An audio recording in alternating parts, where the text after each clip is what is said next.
at 1 p.m. Sunday on Book TV on C-SPAN 2. Washington Journal continues. C-SPAN and the polling organization Ipsos got together and did a poll taking a look at election security and the 2020 election. To show you a headline from the Hill this morning about the poll, a crisis of confidence is one of the phrases that came up. And joining us to talk about it is Cliff Young. He's the president of Ipsos and here to talk about the poll. Mr. Young, thanks for joining us. It's great to be here, Pedro. The genesis of this poll, where did it come from? We actually have a relationship with C-SPAN, with you all, and we like to touch on important topics of the day. The last poll we did was actually on the moon landing a few months back. We thought electoral reform and threats to the election system was something that was, in essence, nonpartisan. It was longer looking, and we really wanted to see what Americans think about it. There's not much polling on the subject matter. So the first thing you did was talk about and take a look at just the initial findings. What did you find from the key findings? Yeah, what I would say is the results are as striking as worrisome. And I agree, actually, unequivocally with the headline in the Hill that we have a crisis of confidence in U.S. elections and our electoral system today. We found that only 53% of Americans are confident that the 2020 elections will be open and fair. And there are huge partisan differences in respect to this specific question. Whereas on the one hand, Republicans, 72%, are confident, only 39% of Democrats. And indeed, what I can say is overall, the polls showed on the one hand this lack of confidence in the system, though there's some points of consensus, and on the other, stepping back a bit, a widespread belief that the system is broken and rigged. Once again, it raises the alarm, and it's something that all of us should be focused on at this point. So from that first still, you see the partisan divide, particularly on this issue of security. Any sense from the polling of what is causing that? Well, there's a number of factors, and part of it, to be quite frank, is sour grapes. Indeed, the party out of power, and in this case, the Democrats at this point, are more critical. In 2016, it was the Republicans. But I would say specifically two things. The acute problem of foreign intervention and the threat that foreign powers pose to the American election system. We see that 58% of Americans believe that, only 41% of Republicans, 77% of Democrats. Indeed, the foreign threat to our elections and democracy specifically is, I would say, the root cause. In addition, what we find in relationship to that, only 31% of Americans are confident that the government today, the U.S. government, has done enough to counter the foreign threat, the foreign menace. And indeed, once again, even though it's 31%, we see the huge partisan differences. On the one hand, 54% of Republicans believe the government has done enough, only 16% of Democrats and 27% of independents. So once again, huge partisan differences when it comes to the mechanics and confidence in the electoral system. And I'll just repeat the initial point made at the beginning. I believe we see with these polling results a crisis in confidence in our U.S. election system. So when people are talking about the poll, do they specifically cite the influence of Russia and other things as concerns that led to the actual numbers being produced? Well, we stayed away from specific sort of charged issues like that. To be quite frank, obviously we do a lot of polling at Ipsos, and we know that it is Ukraine and more specifically Russia that is cited. But in this specific poll, we try to stay away from these buzzwords, these charged words and phrases. The other point we wanted to make in this hit was that on the one hand, foreign influence, the foreign threat, is probably the key driver of this lack of confidence and this partisan divide. But we also see more structural issues like the Electoral College. What we find is 60% of Americans believe the Electoral College should be abolished in favor of direct vote or popular vote. That said, there are huge partisan differences again, with 84% of Democrats believing that the Electoral College should be abolished, and only 33% of Republicans. So the point is that we have this acute problem of the foreign threat, but there are more structural, institutional issues which divide people in their view of the sanctity of the electoral system. The poll available at our website at cspan.org, and Cliff Young of Ipsos will be back later to talk about more of the details from it. Mr. Young, thank you for your time right now. Thank you so much, Pedro. For the remainder of our time, election security in the 2020 election, your confidence in the integrity of that vote, you can call and let us know your thoughts, especially from the information that you got from Mr. Young. 202-748-8001 for Republicans, 202-748-8000 for Democrats and Independents, 202-748-8002. If you want to text us, 202-748-8003 is how you do that. Joseph is up first from Annapolis, Maryland. Democrats line talking about election security in the 2020 election. Joseph, good morning. You're up first. Good morning. I just wanted to say that, we really need to be serious about protecting our elections. I think we're in a dire moment in our history, and I think Republicans should be concerned about it too. I don't particularly think it's look at it through the lens of partisan warfare. We're in a time when it's possible that a growing majority of Americans will not be represented at all by our elections. It's possible, could win the Electoral College and lose by an even more massive popular vote this next go-around. So what is it about the current election system that concerns you the most when it comes to security matters? Well, I think that there's been a lot of work done behind the scenes by this administration to create more holes, create more lapses, because they know that it favors them. They definitely have shown a willingness, to go beyond the rules, to win. They just want to win. But our elections are, the ballots, from state to state are, some are online, some are on paper. Everything is, all over the place. To be crude about it, I'm not an expert, so I should preface that. But I do think that, they're eagerly looking for holes. Okay, let's hear from Ralph in Washington, D.C., Independent Line. Hi. Hello. You're on. Go Can you ahead. hear me? Yep. Yes. My biggest issue is we need paper ballots. We have to have paper ballots. During Bush's first election, Bush 2, the exit polls in every race where there was a close margin, somehow the Republicans won. It was like 5%. If they win 5% of the expected vote, the Republicans won. Diebold, the CEO of Diebold, the electronic machines, and I worked in computer science for a long time, and they're easy to tamper with. Diebold went out and made software changes just before the elections, and then Diebold, the CEO, wrote Bush that if there's anything I can do to help you win the election, I'll do. Let me know, or something to that effect. That's just criminal activity. It's insane, and we need laws to say if you aid and abet in fraudulent voting, you do go to jail. Now, one other thing: there's a city out in California that decided that they're so liberal that they're going to let illegal aliens vote in elections. Well, the problem is they were supposed to be for a local election. So how do you let an illegal alien go to a poll and vote in an election and somehow limit that person to only the local election? It's Gotcha. We have to protect democracy. Okay, Thank you. that's Ralph in Washington, D.C. This is Linda in Charlotte, North Carolina, Republican Line. Hi, thank you for taking my call. I've called many times and always gotten a busy signal. I can't believe I got through. I'm 70 years old, and I've seen a lot come and go in our government. I am very concerned about the graft, the corruption, and our election process among our elected officials. It is disappointing. This absolute partisan politics has gotten to the point where our president, I don't care whether he's a Democrat or Republican, cannot do his job because of the constant harassment. Needs to stop.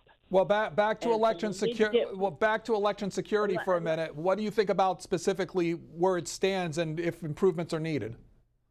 I think that we need to have. I don't understand why it's so against voter ID when we need to know that anybody that votes in this country is on the is supposed to vote. I don't know why anybody would be against that. Why that's such a big issue. I don't understand why, when we have the kind of money that we have in this country and the way we spend it, we cannot have a system that absolutely makes sure that our election process is above board and can be counted on, and that every vote matters. Okay, that's Linda in North Carolina giving her thoughts on election security. Tom's River, New Jersey is next. Independent line. Kevin, hello. Yeah, hello, Pedro. In the 2016 election, they did a recount in Wisconsin and Michigan, and Trump had 20,000 more votes after the recount in Wisconsin. I think it was 40,000 in Michigan. If that doesn't tell you there's corruption.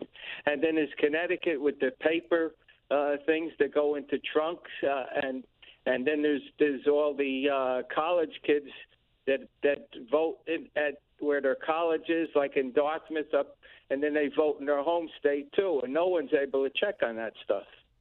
So what's the fix, or what are the fixes needed, do you think? Well, they were going to have a commission on election security, and everybody said, well, there's no evidence of election corruption, so they stopped the commission. I mean, there's corruption on both sides. Let's face it. You can find it online. The Senate Intelligence Committee just put out their report this week on Russian influence in the 2016 election. Just some of the findings from that is that the committee found that the Internet Research Agency of Russia sought to influence the 2016 U.S. presidential election by harming Hillary Clinton's chances of success and supporting Donald Trump at the direction of the Kremlin. The committee found that the IRA's information warfare campaign was broad in scope and entailed objectives beyond the result of the 2016 presidential election. Further, the committee's analysis of the IRA's activities on social media supports the key judgments of the January 6, 2017 IC Intelligence Community Assessment, quote, assessing Russian activities and intentions in recent U.S. elections. It also goes on to say the committee found that the Russian government tasked and supported the IRA's interference in the 2016 U.S. election.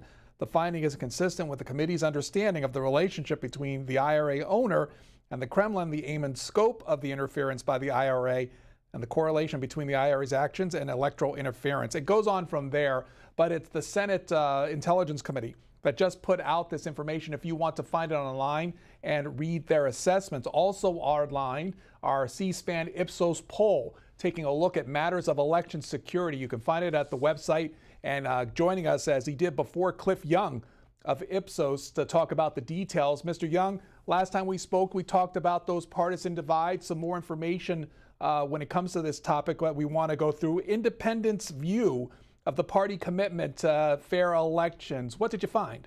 Yeah, it was surprising. We see that independents see the Republican Party as being less fair and accurate than Democrats. There's a 20-point difference, but not a huge difference. Some of the other partisan divides we find 30, 40, 50 points. There is this sort of notion in public opinion, more specifically with independents, that Republicans might be tilting the odds in their favor. We can think of voter ID sort of initiatives and other sort of initiatives in states to restrict the vote in some ways, as Democrats would say. But the partisan divide is not as large as we see across some of the other questions. I wanted to riff a bit, if possible, Pedro, just talking about, responding to some of the callers. Yes, we're in highly partisan times. We find 30, 40, 50-point differences across multiple domains when it comes to partisan differences. More specifically, we do, though, find consensus on a number of issues, including gerrymandering. No one's in favor of using partisanship to define congressional districts on the one hand, or on the other hand, more specifically, Americans really, a super majority of Americans are really in favor of actually having voter identification.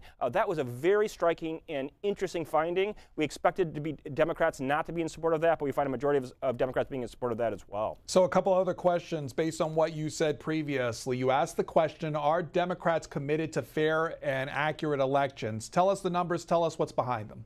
Well, 61% of Americans believe Democrats are committed to fair and accurate elections. Indeed, if we have an integral electoral system, it should be a supermajority support, a large, support behind that.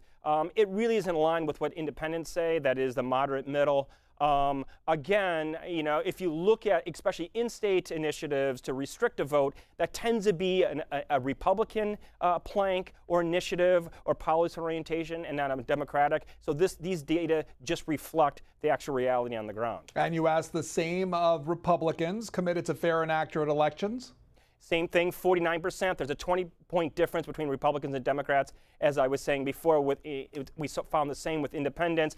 Again, I think this reflects the reality on the ground. Republicans have had initiatives in the states especially to restrict the vote via a variety of different policies, and this is reflective of the data we see here. Also, you take a look at some other related questions about election reforms, and let's go through with them. With the idea of supporting presidential candidates to release tax returns, how did this come about? Yeah, we were surprised by that question, actually. Only 53% of Americans support requiring candidates to come out with their presidential candidates to release their taxes. Only 26% of Republicans, 75% of Democrats. Indeed, I think this is just reflective of the highly politicized and partisan times we live in. Obviously, Donald Trump and his taxes are a key political issue at this point, and it's really hard to disentangle what's important for the country as a whole versus what's important for my politics. And then you finish up by saying that the number of people who support this idea of showing an ID to vote. Yeah, once again, I was mentioning at the beginning, I wanted to riff off some of the questions. We were surprised. I was surprised by the results. I thought there would be a minority of Democrats in favor of it. We found the contrary, a supermajority, a strong majority, 67% of Democrats in favor of it, 78% of Americans in general. Once again, while there are huge partisan differences, especially when it comes to what the 2020 elections will look like and the threat that foreign countries pose, there are points of consensus. One is actually requiring IDs on the one hand. As I mentioned before, the poll also shows that no one's in favor of the partisan drawing of congressional districts. Those are 2 points of consensus that the poll found. Well, Mr. Young, before we let you go, there's a viewer off of Twitter asking you about the details of how the poll that was taken, the people that were polled, the number of Democrats, Republicans, Independents, that kind of thing. Can you snapshot that for us? Yeah, that's great. So it took about a week and a little bit to do the poll. We did it about a week ago. We did 1,038 interviews, a representative sample of Americans. The number of Democrats and Republicans and independents are reflective in that poll, given the sort of population statistics. We often sort of ensure that we have the correct distribution geographically, politically, regionally, et cetera, to ensure that we have a representative sample. Cliff Young is the president of Ipsos, who's partners with us for this poll. And Mr. Young, thanks for your time and walking through the poll with us. Thank you so much, Pedro. Again, if you want to find the poll online, you can go to our website at cspan.org and see more of the details after that poll looking at election security. That will be the topic for the remainder of this program in the last few minutes. Debbie, thanks for waiting. You're in Rego Park, New York, Democrats line. Hi.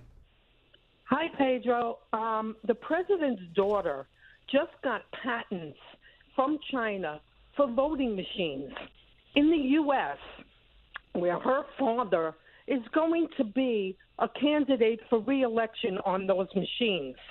I have serious concerns about a conflict of interest. Does anybody else see it? No Democratic family of a candidate has ever bought into voting machines. That was Debbie in Rego Park. This is John in Minersville, Pennsylvania, Republican line. Hi. Hi. My concern is electronic voting machines.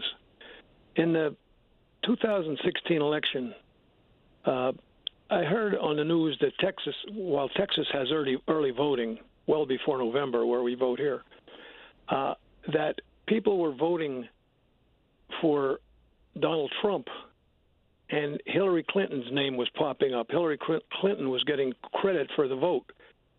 Well, that stuck in my brain. And when I voted here in November, I went into my place of voting, and I voted for Donald Trump. And heaven behold, Hillary Clinton's name pops up. She got credit for that vote.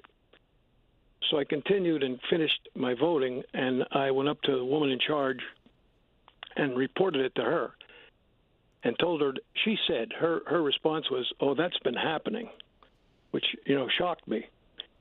So I asked for some phone number who I could, report this to.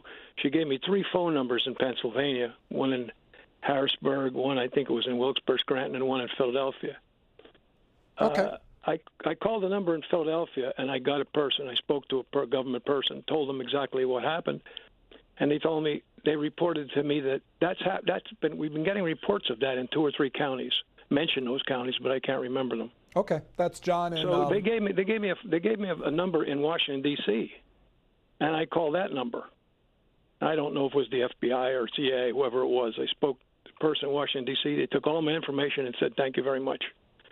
So I don't have much faith in electronic voting machines. Okay, John in Minersville, Pennsylvania. Thanks for the call. The previous caller that mentioned Ivanka Trump, just to show you can find it online if you do a search. This is from Reuters about a year ago. This was published November 6, 2018. China grants more trademark approvals for Ivanka Trump firm, including voting machines. If you want to check out that story for yourself. Steve from Redmond, Oregon says when it comes to voting that he's thankful for Oregon's paper mail-in ballot. This is Linda, an independent from Illinois, saying, I believe one of the biggest threats to our elections is the distrust most Americans have in the system that is specifically perpetrated in order to keep people from voting.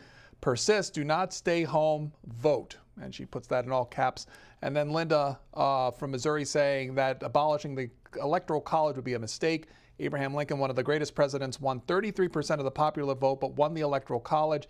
If you eliminate the most populous states, which are mostly Democratic, they will determine the election.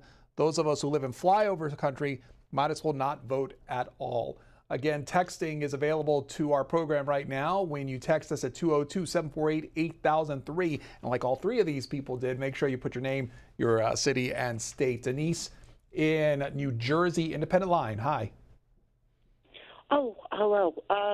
Yeah, all I wanted to say was I don't have much faith because, and I know that the Russian interference is kind of a hot button issue, but in addition to the Mueller report, we've also just had the Senate Intel Committee come out and say it was Russia, and yet the Attorney General is flying around the world trying to say it was someone else. So I don't think that the government right now is really focused on the interference, and that I too agree we need paper ballots.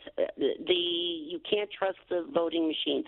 The only thing that gives me some hope is that even forget state to state, but even in state, county to county, the voting systems are so disparate and done in so many different ways that does give me a little faith that the tallies will be correct. Now, when you say paper ballot, do you mean the actual physical ballot, or do you mean a receipt of the vote? Only because I ask about the ballot, I can go back to 2000 with the hanging chads and everything from a paper ballot. In Jersey, I believe we are one of the only 5 states that don't have paper ballots. I actually do my vote. I don't know if it's absentee or by mail. We are allowed that option here. And I do it just so that I know and I have confidence that there is some kind of physical paper record.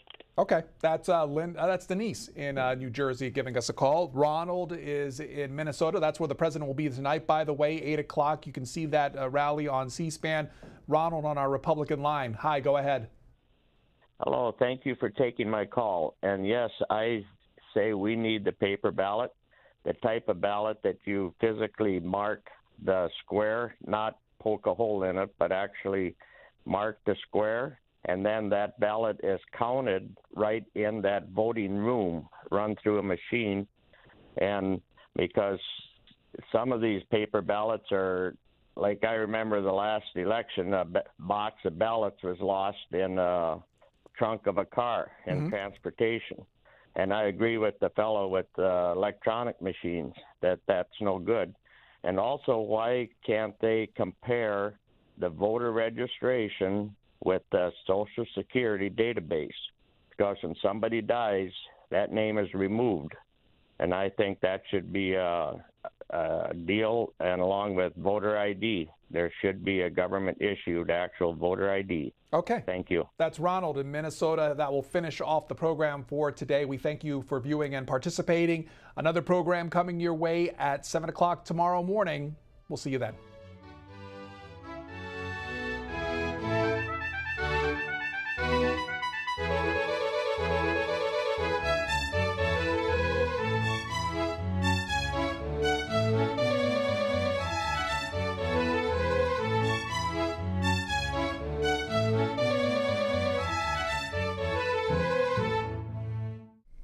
A new C-SPAN Ipsos poll